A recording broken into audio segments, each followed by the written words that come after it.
विश्वास की शक्ति से ही इस संसार में बड़े बड़े चमत्कार रोज होते हैं।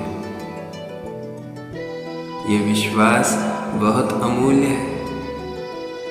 मेरे बच्चे, यदि तुम्हारे अंदर कोई कमी है तो उसे ढक कर या उसे स्वयं से दूर करने भर से तुम्हारा भला नहीं होगा।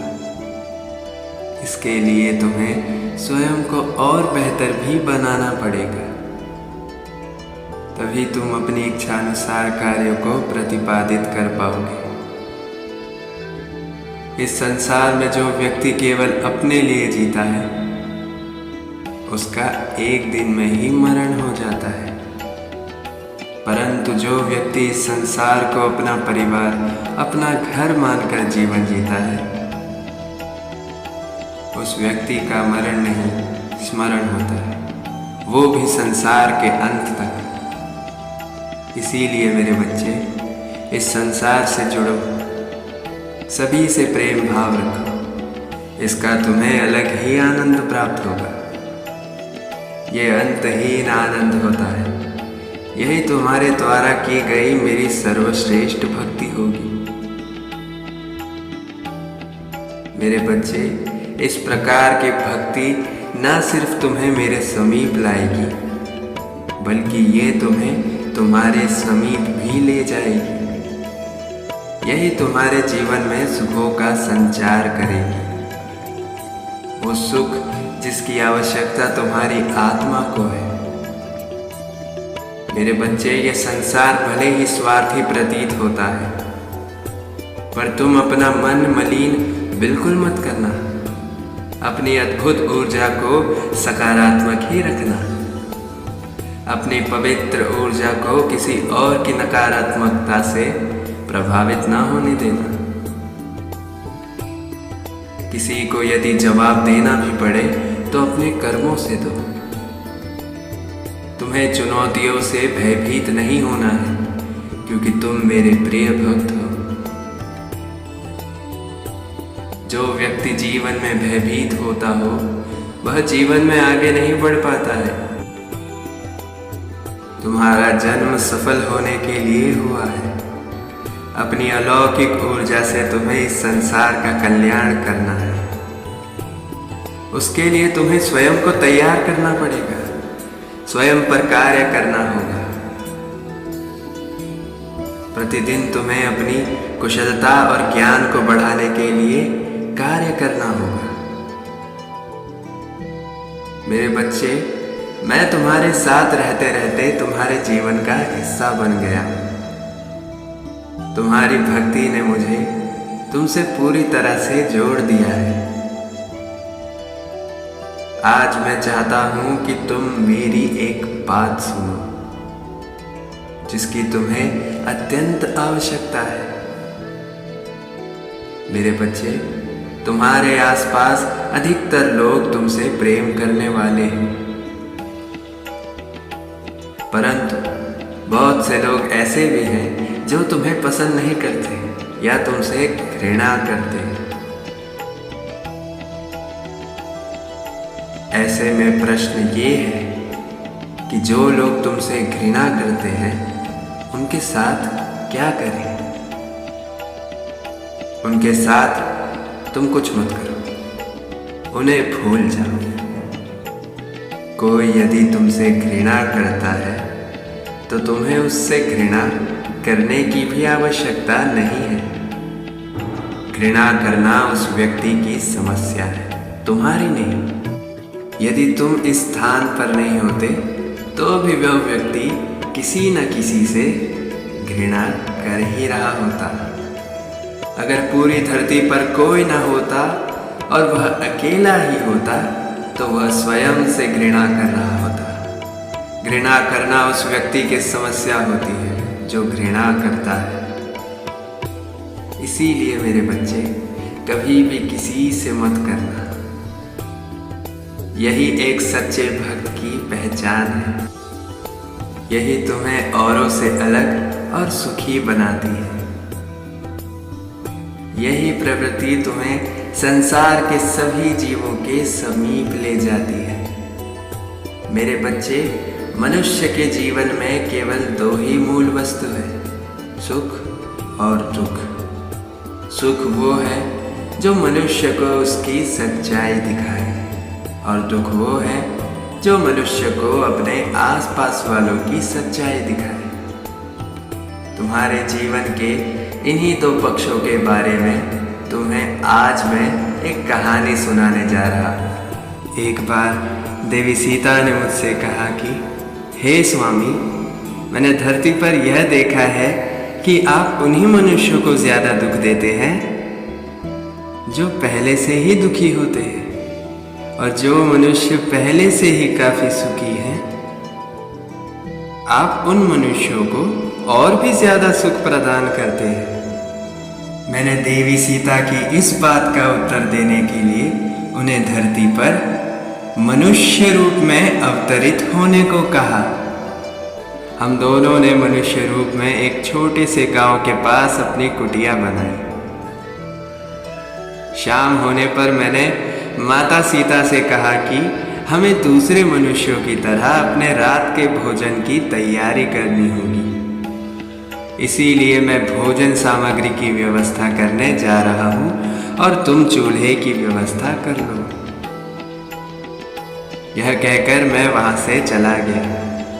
मेरे जाते ही देवी सीता ने गांव में टूटे और गिरे हुए मकानों से कुछ ईंटों का प्रबंध किया और चूल्हा तैयार कर लिया। कुछ देर बाद जब मैं वहां वापस आया तो मैंने देवी सीता से पूछा कि जो मकान पहले से ही टूटे हुए थे, तुमने उन्हीं मकानों से ईंटें क्यों उठाई,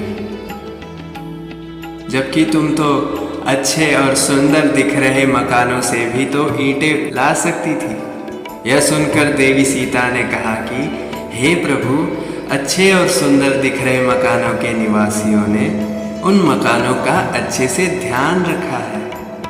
उनकी मेहनत और उन मकानों की सुंदरता को बेकार करना मुझे उचित नहीं लगा। देवी सीता की यह बात सुनकर मैंने उन्हें यह बताया कि जो बात उन्होंने उन मकानों के बारे में कही है, वही उनके प्रश्न का उत्तर भी है। कहने का अर्थ यह है कि जो मनुष्य अपने जीवन का रख रखाव सत्कर्मों से करते हैं, उनके जीवन में सुख हमेशा बना रहता है।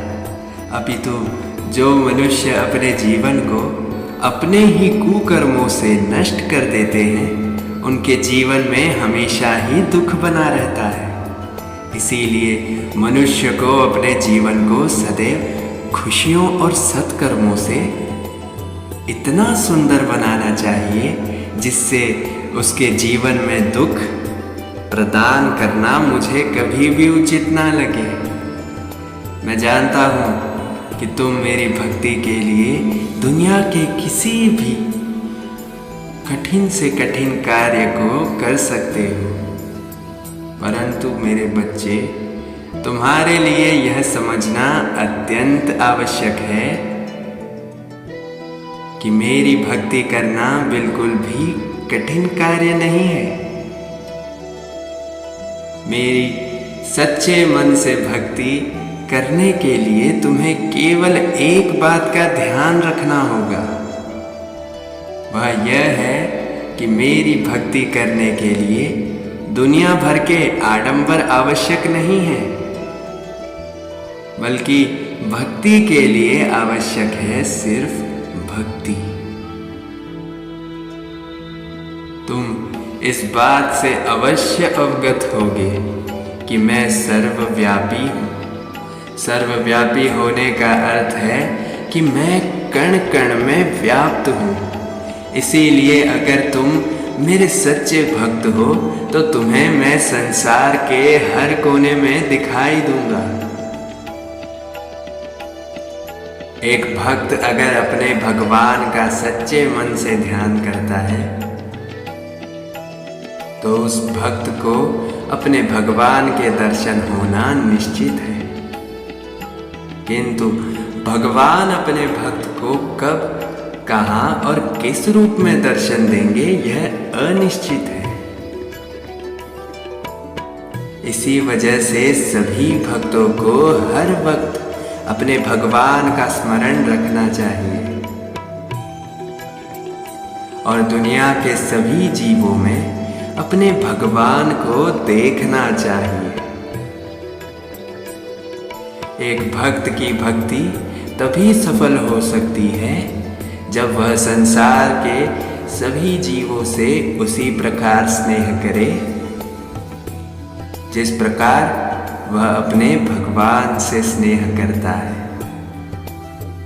तुम्हारी हर बात, हर इच्छा मुझ तक हमेशा पहुंचती रहती है, इसीलिए तुम्हें चिंतित होने की आवश्यकता नहीं है। मैं तुम्हारा ध्यान स्वयं रखूंगा। मेरे बच्चे, इस संसार में तुम्हारी किसी से कोई प्रतिस्पर्धा नहीं है। किसी प्रकार की प्रतिस्पर्धा की तुम्हें आवश्यकता भी नहीं है। इस संसार में तुम्हारी प्रतिस्पर्धा सिर्फ तुमसे होनी चाहिए। यही तुम्हें आगे भी बढ़ाएगी और तुम्हें सुखी भी रखेगी। किसी दूसरे से प्रतिस्पर्धा करना तुम्हें सिर्फ तनाव में डालेगा। ये सिर्फ तुम्हारे दुखों का कारण बनेगा। तुम जैसे हो, तुम्हें उसी रूप में स्वयं को पहचानना है और स्वयं को स्वीकार करना है। एक बात स्मरण रहे, तुम्हें जितने दुखी और तनाव से ग्रसित रहोगे, उतने अधिक लड़ाई झगड़ों से घिरे रहोगे, उतने अधिक परेशान रहोगे।